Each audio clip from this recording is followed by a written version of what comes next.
오늘의 성경 말씀은 히브리서 12장 14절입니다.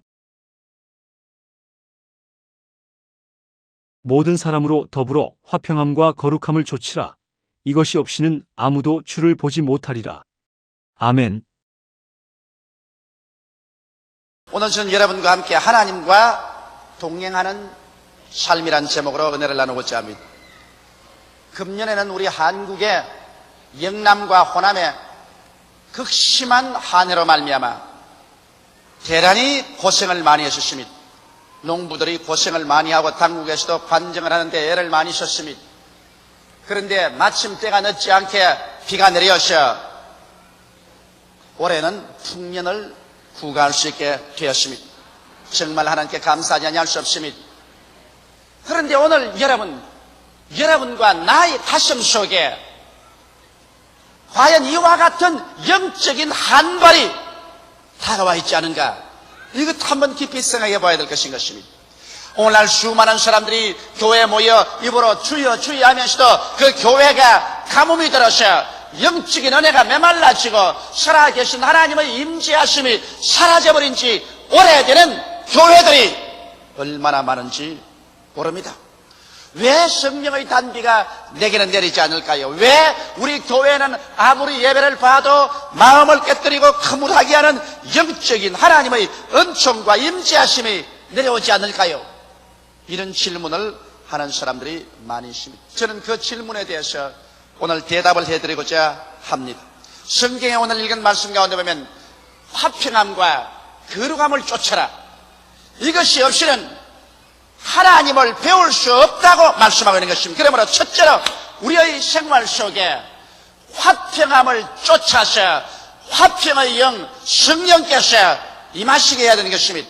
하나님의 임재하신 곳에는 어느 곳에 가나 사랑과 화평이 운행을 합니다. 그러나 독한 시기와 분노와 질투와 미움이 있는 곳에는 하나님의 성령이 역사하는 것이 아니라 우리를 도적질하고 죽이고 멸망시키려는 악령이 그 속에서 역사하고 있는 것입니다. 많은 사람들이 제게 와서 이런 말을 합니다. 목사님, 내가 하나님의 성령을 받았는데 혹시 이것이 악령이 아닌지 분별을 해 주십시오.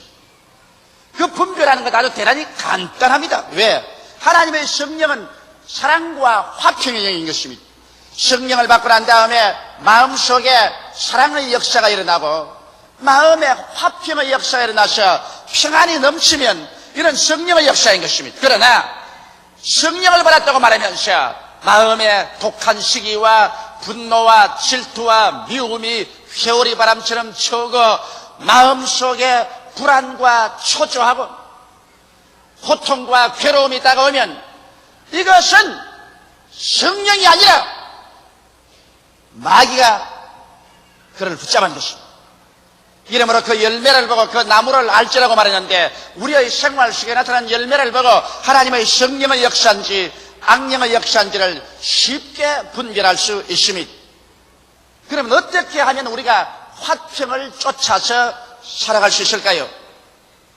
여러분, 화평이라는 것은 가만히 내버려 둔다고 해서 화평이 생겨나지 않습니다. 이 저주받은 세상, 죄악이 관영한 세상에는 미움과 분노와 질투와 시기, 살상이 마치 잡초처럼 무성해지는 것입니다. 이와 같은 잡초를 우리의 마음과 생활 속에서 끊임없이 제초하지 아니하면 화평의 아름다운 정원은 만들 수가 없습니다. 그러면 화평을 만들기 위해서 우리 마음속에 우리가 준비해야 될 조건들이 있습니다. 우리 개인의 가슴 속에 화평을 가져오고 무엇보다도 가장 중대하게 가정에 부부간에 부모 자식 간에 화평을 가져와야 돼요. 또 교회 성도들이 모일 때 교회 안에 화평이 와야 되고 우리의 직장에서 이웃과 화평이 와야 되는 것입니다. 화평을 가져오기 위해서는 우리 개인의 생활 속에서 최대 이해를 가지고 살려고 노력을 해야만 되는 것입니다. 이 세상에는 무엇인지 자기 마음대로 되지 않습니다. 자기의 욕심과 자기의 탐심대로 되지 않습니다. 성경에는 우리 아버지 하나님이라고 말했습니다. 나의 아버지라고 하지 않고 하늘에 계신 우리 아버지라 했습니다. 우리는 함께 삽니다. 두세 사람 함께 우리가 사는 것이 인생인 것입니다. 인생은 혼자 살지는 않습니다. 한 가정에도 남편과 아내와 자녀들 우리 집입니다. 교회도 우리 교회입니다. 나라도 우리 나라입니다. 하나님도 우리 아버지인 것입니다. 이러므로 내 개인의 이사대로만, 내 욕심대로만, 내 생각대로만 살겠다고 한다면 이 사람은 어느 곳에 가나 분쟁을 일으키고 하루도 평안한 날을 가져오지 아니할 것입니다. 이러므로 우리가 함께 살기 위해서는 서로서로 최대 이해를 하려고 노력을 해야 되는 것입니다. 그러면 이해를 하려면 어떻게 할까요? 상대방을 알아야 이해를 하지, 상대방을 알지 못하고 내 인간적으로 생각만 하고서 평론하고 판단하면 안 되는 것입니다. 상당히 우리 사람들은 소문을 듣고 다른 사람을 평가합니다. 소문에 저 사람은 나쁘다고 하더라, 소문에 이 사람은 나쁘다고 하더라. 그래서 그 많은 소문을 듣고 난 다음에 그 사람에 대한 나쁜 인상을 잔뜩 가지고 난 다음에 내가 평가를 내리기 때문에 잘못된 평가를 내리는 것입니다. 그러나 우리가 진실로 이해를 하려면 소문만 듣지 말고 언제나 이해는 상대방을 정확하게 알아야 이해할 수 있기 때문에 상대와 만나서 대화를 해봐야 되는 것입니다. 대화를 하기 위해서는 서로 만나야만 하는 것입니다. 만나서 대화를 해서 상대방을 올바르게 알 때 상대를 이해할 수가 있습니다. 그래서 우리가 상대를 최대한대로 이해를 해야 화평을 가져올 수 있지. 이것은 서로 이해도 못하고 서로 알지도 못하고 대화도 안 하고 뜬 소문만 가지고서 심판을 하기 시작하면 이 세상에 화평을 가져올 날은 절대로 없는 것입니다. 또 나아가서 여러분, 우리가 상대방을 알고 그러고 난 다음 이해를 하면 우리의 생활 가운데 최선을 다해서 동정을 하려고 애를 써야 되는 것입니다. 동정이란 상대의 입장에서 느끼는 것을 말하는 것이면 내 입장에서만 느끼지 말고 상대방의 입장에 서서 상대방의 위치를 느끼고 살아가려고 애를 써야 되는 것입니다. 이거 힘이 드는 것입니다만 이래야 화평을 가져올 수가 있는 것입니다. 또 나아가서 화평이라는 것은 인내를 해야만 되는 것입니다. 화평은 인내의 주초 위에 서지 조그만 내 귀에 거슬린다고 해서 그만 성을 내고 심판하고 주먹을 휘두르면 절대로 화평은 가져올 수가 없는 것입니다. 오늘 이 시간에 수많은 가정이 불화한 이유는 이와 같은 조건들을 구비하지 않기 때문인 것입니다. 여러분, 가정에서 남편은 아내의 위치를, 아내는 남편을 최대로 이해하려는 것입니다. 요사이 가장 중대한 문제는 부부가 서로 이해할 수 없다는 것입니다. 왜냐하면 만나서 서로 이 말을 맞대고 이야기할 시간이 없습니다. 남편은 밤 늦게 들어와서 자고 아침에 일찍이 나가버리고 부인은 혼자 집에 있게 되거나 또 직장에 나가게 되고 이래서 점점 가정이 하숙방이 되어가고 있는 것입니다. 서로 만날 수가 없기 때문에 결혼을 해서 살면서도 상대를 모릅니다. 남편이 아내를 모르고 아내가 남편을 모릅니다. 부모도 자식을 모르고 자식도 부모를 모릅니다. 이것이 오늘날 우리 사회의 중대한 문제입니다. 도시화되고 산업화된 세계 속에서 너무나 사람들은 바삐 돌아가기 때문에 한 가정의 부부간 부모 자식 간에 서로 상대를 알 수도 없고 서로 만나서 대화할 시간이 있기 때문에 서로 모릅니다. 이러므로 말미암아 이해가 되지 아니한 것입니다. 우리는 시간을 내어서 부부간에 부모 자식 간에 서로 만나서 서로 대화함으로 서로를 알 수 있고 이해할 수 있는 시간을 내어야 되는 것입니다. 그리고 난 다음 남편은 아내의 입장에서 생각하고 아내는 남편의 입장에서 느껴볼 수 있도록 서로 입장을 달리해서 늘 생각해야 되고 그리고 난 다음에 사소한 일에 감정을 내지 말고 오래 참고 견디어야만 하는 것입니다. 오늘날 젊은 세대가 우리 나이를 먹은 세대를 향해서 세대 차이가 있다. 우리를 이해하지 못한다. 그러므로 우리는 나이 먹은 사람하고 같이 있을 수 없다고 반역을 합니다. 그 이유는 오늘날 너무 바쁘기 때문에 나이 먹은 세대가 젊은 세대와 서로 만나서 이해할 수 있는 시간이 없기 때문인 것입니다.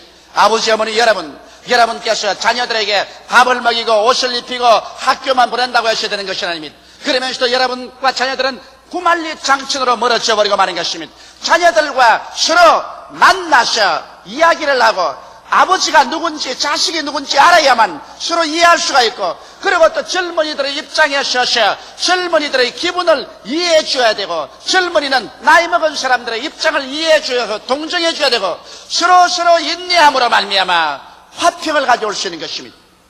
또 그뿐만 아닙니다. 여러분, 불화를 가져오는 요소 중에 하나가 원수 마귀가 그렇게 하는 것입니다. 사울의 마음속에 악령이 들어가며 그 사위인 다윗을 죽이려고 하는 것입니다. 그래서 사울은 군대를 동원하여 바로 자기 친딸의 남편인 자기의 사위 다윗을 죽이기 위해서 산으로 들로 굴로 따라다니는 것입니다. 악령이 임하기만 하면 사울 왕의 마음은 완전히 달라져서 화평 대신에 살기로 등등하게 된 것입니다. 이러므로 여러분, 오늘날 또 악령이 들어오면 우리의 개인 속에, 가정에, 교회 불화를 가져오고 파괴를 가져오는 것입니다. 이러므로 우리는 예수 이름으로 말미암아 언제나 예배드리고 이 악령을 묶어버려야 됩니다. 성경은 말씀하기를 저희가 내 이름으로 귀신을 쫓아내겠다고 말씀한 것입니다.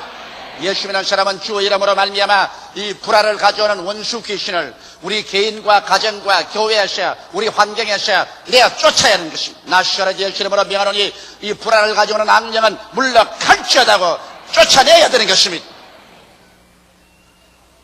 그뿐 아니라 화평을 하나님이 주시도록 우리는 기도를 해야 되는 것입니다.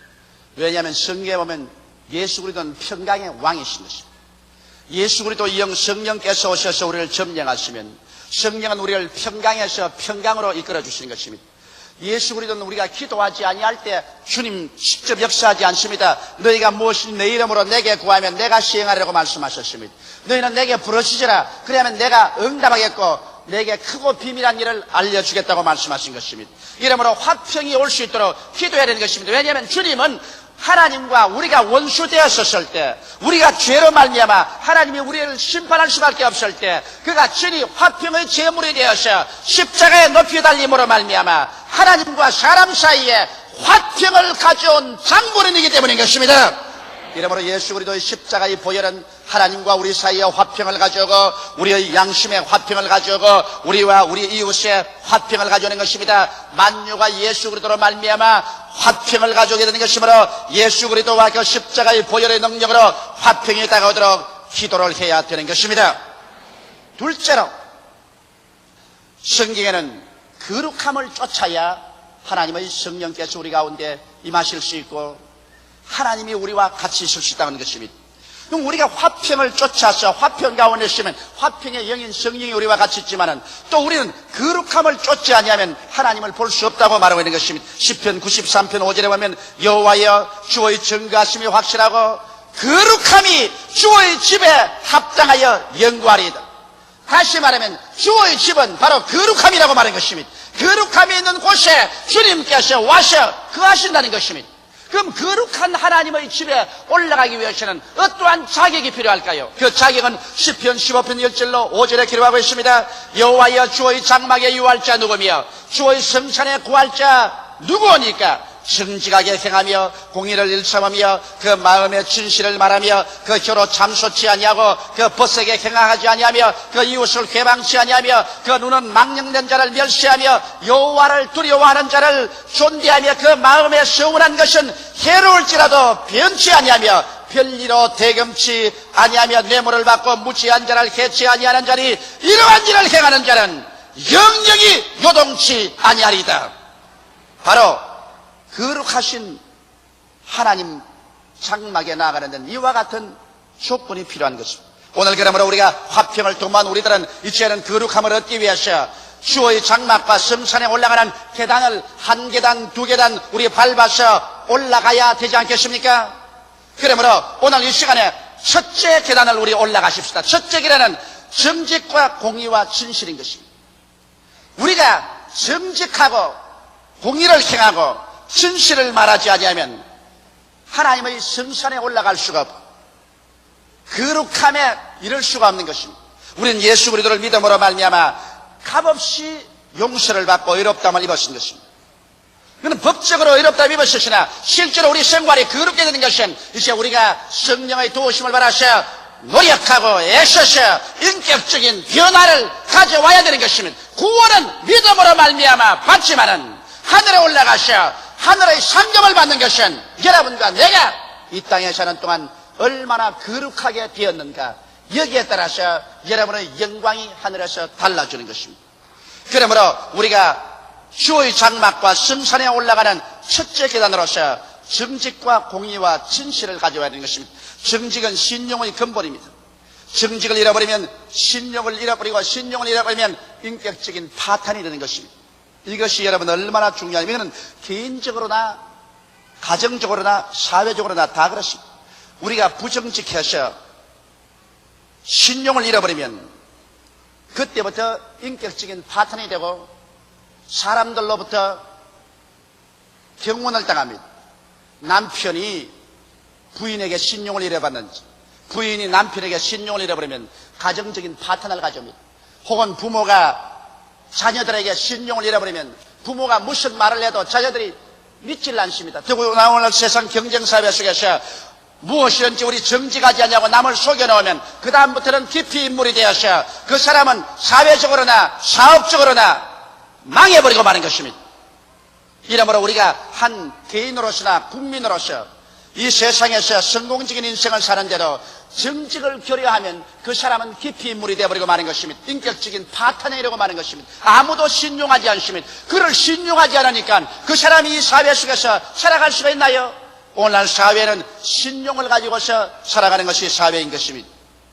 이러므로 우리는 하나님 앞에서도 정직하게 행하여야 하나님이 우리를 신용해 주셔야 그 다음부터 우리의 기도가 응답되지, 하나님이 우리를 신용할 수 없으면 우리는 그때로부터 하나님께 버림받은 자가 되고 마는 것입니다. 그 다음 우리는 공의를 행해야 되는 것입니다. 공의라는 것은 평등 사회의 기초인 것입니다.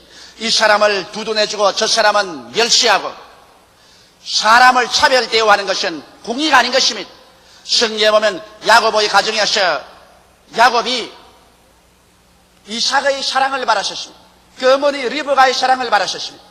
그렇기 때문에 편애로 말미암아 공의가 가정에 행하지 아니하며 에서가 그 동생을 죽이려고 해서 바로 이삭의 가정에 크나큰 파탄이 일어난 사실을 알 수 있는 것입니다. 한 가정에도 부모가 자식들을 공의로 다스리지 아니하고 편애하면 그 가정에 크나큰 파탄이 다가오는 것입니다. 이렇기 때문에 우리의 삶에서 우리가 부자나 가난한 자나 권력 있는 자나 권력이 없는 자나 잘난 자나 못난 자나 남자나 여자나 차별 두지 말고 그들의 위치를 따라서 공의로 판단하고 공의로 다스려야 되는 것입니다. 더구나 교회는 더 그렇습니다. 교회는 여러 사람이 함께 다 같이 모여서 다 같이 예수 믿고 하나님 자녀가 되므로 교회에서 엄격하게 공의를 행하면서 예배를 볼 수 있어야 되는 것입니다. 나아가서 여기에 진실을 말해야 하나님의 거룩한 성산에 올라갈 수 있다고 말한 것입니다. 오늘날 세계는 어찌나 거짓말이 많은지, 좌우간 누가 무슨 말을 해도 저게 진실한 말인지 거짓말인지 우리가 언제나 깊이 살펴봐야 되는 것입니다. 우리 한국에서는 여러분 이 진실이 오랜 세월 동안 없었습니다. 그렇기 때문에 물건을 만들어도 우리가 물건 살 때 이게 가짜요 진짜요를 반드시 묻습니다. 진실이 없어지는 사회 속에는 여러분 이 세상에 무엇이든지 의심을 하고 살아야 되기 때문에 마음의 평안을 가지고 살 수가 없는 것입니다. 이러므로 우리가 하나님은 진리임으로 하나님께 나가는 자는 진실을 말하면서 살아야 되는 것입니다. 그러므로 주의 장막과 그 성산에 올라가는 첫째 계단은 정직하고 공의를 행하며 진실을 말함으로써 나아가야만 하는 것입니다. 그 다음 둘째 계단에 우리가 올라가십시다. 하나님의 성령에 올라가는 둘째 계단은 참소하지 아니하며 그 이웃에 행하지 아니하고 회방하지 않아야 되는 것입니다. 이것은 우리가 평소에 너무나 많이 하는 일인 것입니다. 왜 나는 성령이 충만하지 못할까? 왜 나는 기도가 안 나올까? 왜 하나님의 역사가 내게는 없을까? 그런 질문할 때 여러분 가장 우리에게 흔한 죄가 바로 참소하고 행악하고 회방하는 죄 때문에 그런 것입니다. 참소란 것은 간악한 말로 남을 헐뜯어 없는 죄도 있는 것처럼 만들어서 우사람에게 고해 바치는 것을 참소라고 말하는 것입니다. 오늘날 참소하는 죄가 이 세상에 가득합니다. 그래서 있는 것을 말하면 좋은데 있지도 않는 것을 거짓말로 만들어 가지고서 남을 헐뜯어 가지고서 어찌한지 파탄 이르게 하는 이 참소, 이것은 마귀가 하는 것입니다. 마귀는 하나님 앞에 나가서 욥을 참소했습니다. 오늘날 성경에도 말하기를 우리 형제를 밤낮 참소하는 자가 마귀라고 말하는 것입니다. 이러므로 여러분 우리는 참으로 있는 것을 말해서 이것을 수정하는 것은 좋지만은 남을 파괴하기 위해서 간악한 말로 헐뜯어서 없는 죄도 있게 만들어가지고서 이것을 윗사람에게 보여서 파탄을 가져 올려갈 때 이것은 참소인 것입니다. 이것을 우리 버려야 되는 것입니다. 이 죄를 우리가 철저히 회개해야 되는 것입니다. 그 다음에는 행악을 없애야 됩니다. 남을 망하게 하려고 이웃에게 행악을 행하는 것입니다.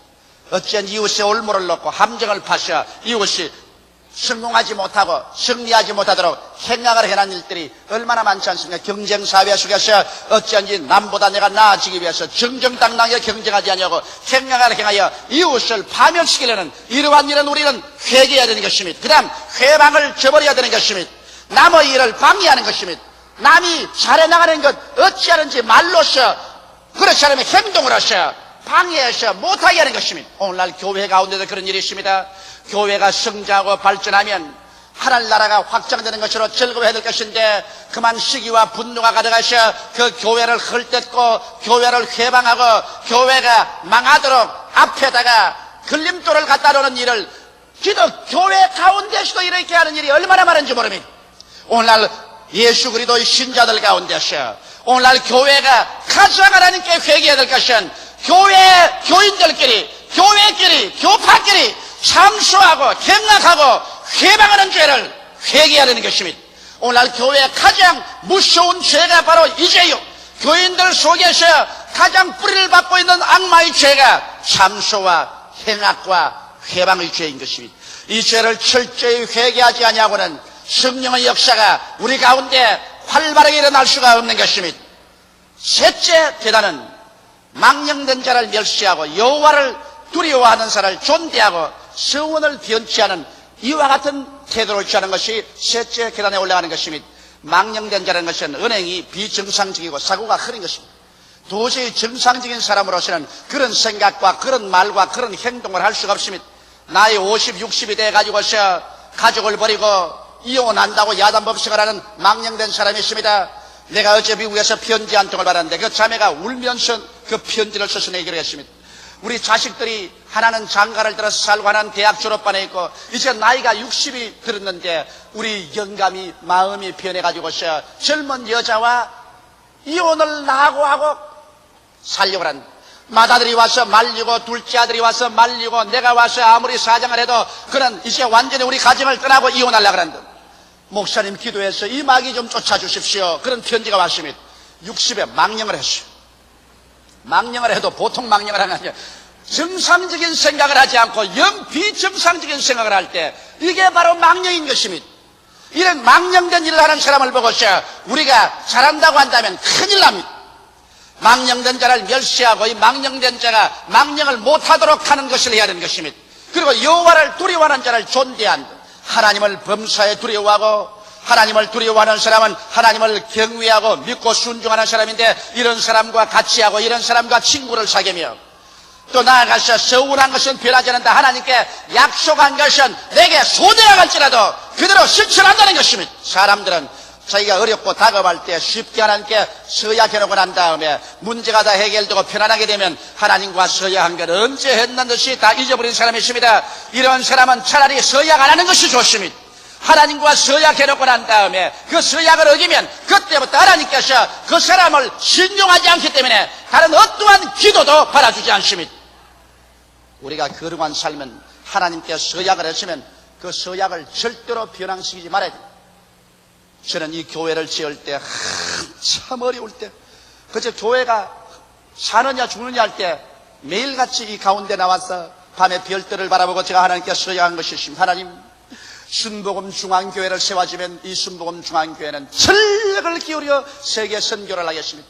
우리 한국이 세계에서 얻어먹기만 했는데 이 순복음 교회를 통해서 전 세계 5대양 6대주의 영적인 양식을 나누어주는 선교를 하겠으니 이 교회에 이렇게 해주시옵소서. 하나님이 이 교회를 지어주고 축복해 주었습니다. 그러므로 저는 이 교회, 이 강단의 조용기가 목사로서 있는 이상 교회의 총력을 기울여 하나님께 서약한 대로 선교하는 교회로 계속 만들어 나갈 것입니다. 서약한 것을 변화하면 안 되는 것입니다.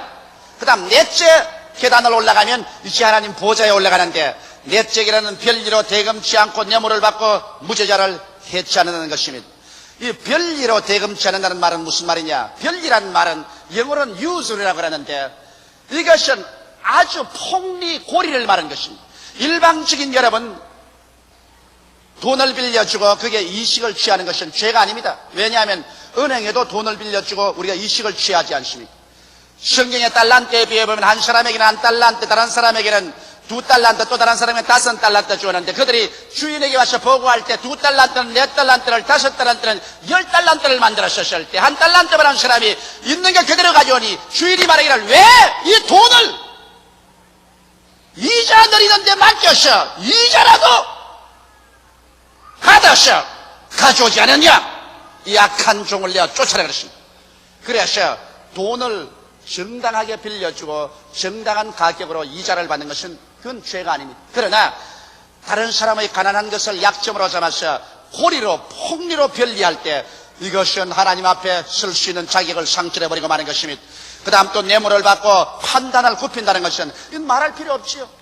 정당하게 판단을 해야 되는데 강한 자에게 뇌물을 받고 무지한 약한 자를 죄 있다고 해서 그를 곤욕을 줄 때 이것은 하나님의 판단 기준을 허리하고 하나님의 인격에 대한 모독을 가져오는 것이기 때문에 이러한 사람은 주님 앞에 설 수가 없는 것입니다. 이와 같이 해서 우리와 하나님과의 가로막힌 감, 즉 다시 말하면 화평치 못한 것과 거룩하지 못한 죄를 모두 다 회개하고 청천하고 나면 그 다음에 하나님과 우리 사이에 담이 터져버림으로 말미암아 하나님의 성령이 분물처럼 넘쳐나셔 여러분 개인 영혼과 가정과 교회 가득 차게 되고 하나님과 함께 동행함으로 말미암아 주 안에서 다가오는 그 놀라운 믿음, 소망, 사랑, 기쁨, 평안으로 가득 찬 위대한 승리의 삶을 살 수 있게 되는 것입니다. 다 같이 예수께 기도드리겠습니다. 살아계신 우리 아버지 하나님, 우리는 다 값없이 예수 그리스도로 말미암아 구원을 받았습니다.